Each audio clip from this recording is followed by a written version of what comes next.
नमस्कार मित्रों, हमारे चैनल में आपका स्वागत है। मैं डी एन तिवारी आज आप लोगों को नागमती वियोग वर्णन पढ़ाऊंगा। तो देखिए, इसमें सबसे पहले हम संदर्भ देखेंगे, इसका संदर्भ, फिर प्रसंग और फिर जा कर के व्याख्या देखेंगे। ठीक है, तो पहले इसका संदर्भ देखिए। संदर्भ इसका होगा कि प्रस्तुत काव्यांश हमारी पाठ्य पुस्तक हिंदी काव्य के या मध्यकालीन काव्य के नागमती वियोग वर्णन खंड से लिया गया है। इसके रचयिता निर्गुण काव्यधारा में जो प्रेमाश्रयी शाखा के कवि हैं, कवि मलिक मोहम्मद जायसी द्वारा रचित है। इसके रचयिता कवि मलिक मोहम्मद जायसी जी हैं। ठीक है, अब इसका प्रसंग देखिए। प्रसंग में होगा कि प्रस्तुत काव्यांश में या प्रस्तुत पंक्तियों में नागमती के वियोग का मार्मिक वर्णन प्रस्तुत किया गया है। इसमें कवि ने 12 मासा 12 महीने में एक विरहिणी की दशा का कैसा मनोरम वर्णन हो सकता है, वैसा ही बड़ा ही मार्मिक वर्णन मलिक मोहम्मद जायसी जी ने किया है। उसी की व्याख्या हम लोग देखते हैं। तो देखिए, सर्वप्रथम इसको हम पढ़ देते हैं।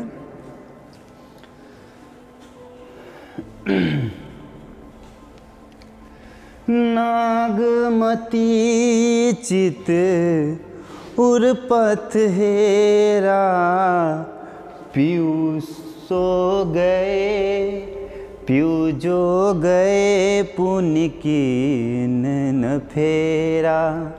नागर का हो नारी बस परा, तेई मोरे पीयू मो सोहरा। सुआ काल होई लेगा पीयू, पीयू नहीं जात, जात बरु जीऊ। भयो नारायण बामन करा, राज करत राजा बलि छरा। करण पास लिन्नय के छंदु, विप्र रूप धर जिल मिल इंदु। मानत भोगी गोपी चंद भोगी, ले अपसवा जलंधर जोगी। ले कान्हहीं भी अकरुरलोपी, कठिन बिछो है जियहीं किमि गोपी। सारस जोरी कौन हरी, मारी बिया धालीन हो। झुरी झुरी पंजर हो भई, बिरह काल मोहिदीन हो। अब देखिए, इसका अर्थ देखिए। जब थोड़ा सा प्रकरण इसका बता देना है प्रारंभ में कि यह जो नागमती है, यह राजा रत्नसेन की पत्नी है। राजा रत्नसेन एक हीरामन नाम के तोते से, हीरामन नाम से के तोते से पद्मावती रानी का सौंदर्य वर्णन सुन लिया था, जो बीए में है। पद्मावती का नख सिख खंड जो है, पद्मावती का सौंदर्य वर्णन, उसमें नख सिख खंड है। तो उसी सौंदर्य वर्णन को सुन करके वह राजा रत्नसेन अपने 16,000 योगियों के साथ पद्मावती की खोज में निकल जाते हैं। जब वह चले जाते हैं तो 1 वर्ष बीत जाता है, वह वापस नहीं आते हैं। उसी 1 वर्ष के दौरान नागमती के वियोगजन्य दशा का बड़ा ही मार्मिक प्रस्तुत किया है कवि मलिक मोहम्मद जायसी ने। इसका व्याख्या देखिए। नागमती कहती है, नागमती चितौर पथ हेरा। नागमती चितौर पथ हेरा। चितौर माने होता देखना, पथ माने रास्ता, हेरा माने होता खोजना। लेकिन ये क्या करे, नागमती उस पथ के तरफ एकटक देख रही है, या ये कहिए कि उस पथ रास्ते में खोज रही है। पीयू जो गए पुनकिन्न न फेरा, कि मेरे पति एक बार जो गए पुनः फिर करके या वापस नहीं आए। नागर काहु नारी बस परा। नागर, लेकिन नागर का 3 अर्थ होता है। एक तो चतुर होगा, नागर का एक अर्थ चतुर होगा, एक अर्थ होगा नागरिक यानी नगर में रहने वाला, शहर में रहने वाला, और तीसरा होगा विशिष्ट। तो इसमें हम लोग इसका चतुर वाला अर्थ लेंगे कि नागर काहु नारी बस परा। नागमती कहती है कि लगता है मेरा जो पति है किसी नागर यानी किसी चतुर नारी के वश में पड़ गया है, किसी चतुर नारी के वश में हो गया है। तेई मोर प्यू मोसौ हरा, उसी ने मेरे पति को मुझसे हर लिया। हरने का मतलब छीनना, मुझसे मेरे पति को छीन लिया है। सुआ काल होई लेगा पीऊ। देखिए इसमें सुआ का अर्थ होगा सुग्गा अर्थात तोता, वही हीरामन नाम का तोता जिसने राजा रत्न सेन को पद्मावती का सौंदर्य वर्णन प्रकरण सुनाया था। उसी तोते को कहती है रानी नागमती कि वह तोता काल बनकर आया और मेरे पति को क्या किया, मेरे पति को मुझसे छीन के लेके चला गया। पीऊ माने पति को, पीऊ नहीं जात जात बरु जीव, बरु माने बल्कि, यानी मेरे पति न जाते उसके बदले में मेरे प्राण ही चले जाते, यानी मेरे प्राण चले जाते लेकिन मेरे पति मुझे छोड़कर नहीं जाते, तो कितना अच्छा होता। फिर कह रही है नागमती, उदाहरण दे रही है कि जिस प्रकार भयउ नारायण वामन करा राज करत राजावरी छरा।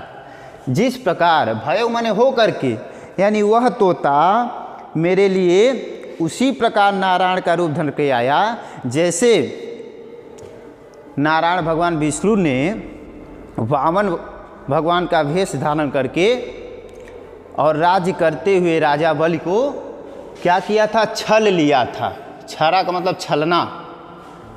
भयउ नारायण वामन करा, यानी भगवान नारायण ने वामन का रूप धारण करके राज करते हुए राजा बलि को जिस प्रकार छल लिया था, उसी प्रकार हीरामन नाम का तोता मेरे लिए भगवान नारायण का रूप बन के आया और मेरे पति को छल से लेकर चला गया। ठीक है। अब देखिए फिर दूसरा उदाहरण देती है कि करण पास लिन्हय कै छंदु विप्र रूप धर झिलमिल इंदु। इसमें इंदु का मतलब चंद्रमा नहीं होगा, इंद्र होगा। इंदु का मतलब इंद्र। तो करण पास, करण का मतलब कर्ण, पास माने कवच कुंडल। करण के पास एक ऐसा कवच और कुंडल था जो उसके पिता सूर्य देव के द्वारा प्रदान था कि जब तक उसके पास कवच और कुंडल होता तब तक कोई भी उसे मार नहीं सकता। तो इंद्र क्या करते हैं, विप्र का रूप धारण करके, ब्राह्मण का रूप धारण करके छलवश उसके कवच और कुंडल को उससे मांग लेते हैं, दान में मांग लेते हैं। ठीक है। तो वही प्रकरण रानी नागमती कहती है कि जिस प्रकार राजा इंद्रदेव ब्राह्मण का रूप धारण करके और छलवश कर्ण के कवच और कुंडल को मांग लेते हैं, उसी प्रकार वह हीरामन नाम का तोता छलवश मेरे पति को मुझसे लेके चला गया। फिर तीसरा उदाहरण देती है कि मानत भोग गोपीचंद भोगी ले अब सवा जलंधर जोगी। मानत भोग, भोग विलास। जिस प्रकार गोपीचंद, राजा गोपीचंद जो थे भोग विलास में लगे हुए थे, राज के वैभव में पल रहे थे। लेकिन ले अब सवा जलंधर जोगी आए और उनको छल से योगी बना करके अपने साथ लेकर चले गए। चौथा उदाहरण देती है नागमती कि लय कान्हई भी अकरूर अलोपी कठिन बिछो जियहि किम गोपी। अक्रूर जी जो कृष्ण जी के चाचा जी थे। चौथा उदाहरण देती है नागमती कि जिस प्रकार कान्हा को, कृष्ण को उनके चाचा अक्रूर जी लेकर चले जाते हैं और उनके वियोग में, कठिन वियोग में गोपियाँ किस प्रकार जिएं, उनके बिछोह में, वियोग में गोपियाँ किस प्रकार जीती। जिस प्रकार गोपियाँ उनके वियोग में जी रही थी उसी प्रकार मैं भी अपने पति के वियोग में जी रही हूँ। चलिए अब दोहा देखिए। सारस जोरी कौन हरि मार बियाधा लिन्न, झुरी झुरी पंजर हो भई बिरह काल मोहि दिन।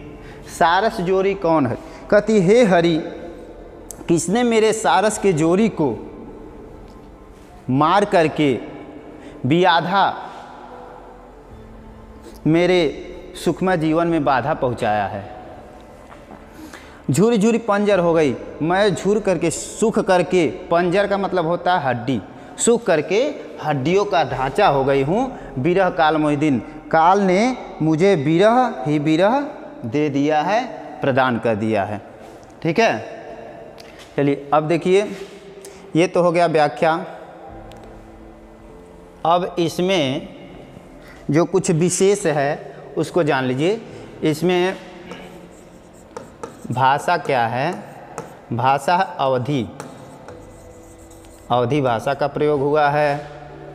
और छंद क्या है, दोहा और चौपाई, दोहा और चौपाई छंद का प्रयोग हुआ है। ठीक है, रस इसमें क्या है,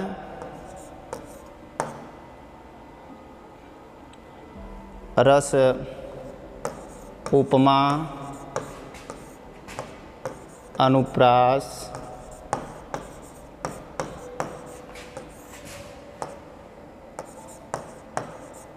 पुनरुक्ति,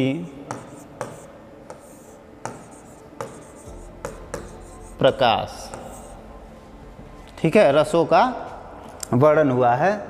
और अलंकार इसमें क्या है, वियोग श्रृंगार,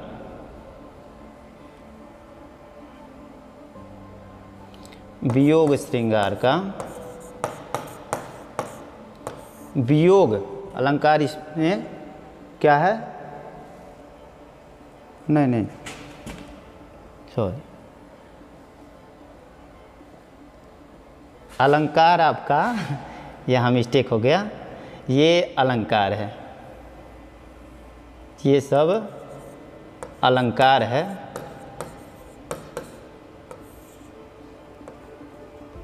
देखिए ये अलंकार है, उपमा, अनुप्रास, पुनरुक्ति, प्रकाश। ठीक है, और रस इसमें क्या है, रस है वियोग श्रृंगार, वियोग श्रृंगार रस का वर्णन हुआ।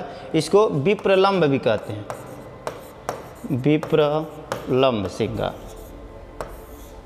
ठीक है, और इसके बाद इसमें 4 दंत कथाओं का प्रकरण जुड़ा हुआ है, 4 कथाओं का।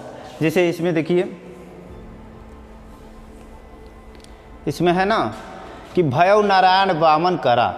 इसमें जब भगवान नारायण वामन का रूप धर के देवराज उस समय जो इंद्रासन पर राज कर रहे थे, वामन, ये जो बलि, राजा बलि को क्या किए, 3 पग, राजा बलि से 3 पग पृथ्वी मांगे वामन भगवान, और बदले में पूरी सृष्टि को नाप लिया। ठीक है, तो पहला प्रकरण। दूसरा कर्ण का प्रकरण इसमें कर्ण का आया है कि इसमें इंद्र ने छल से ब्राह्मण का वेश बना करके कर्ण के कवच और कुंडल को उनसे मांग लिया था। तीसरा प्रकरण आया है गोपीचंद का, जिसमें जलंधर जोगी ने गोपीचंद को जोगी बना के लेके चले गए थे।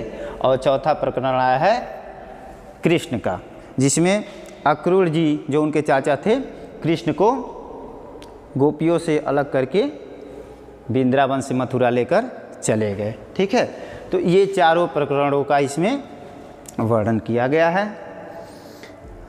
आज के वीडियो में इतना ही, कल फिर इसके आगे पढ़ाएंगे। तब तक के लिए नमस्कार।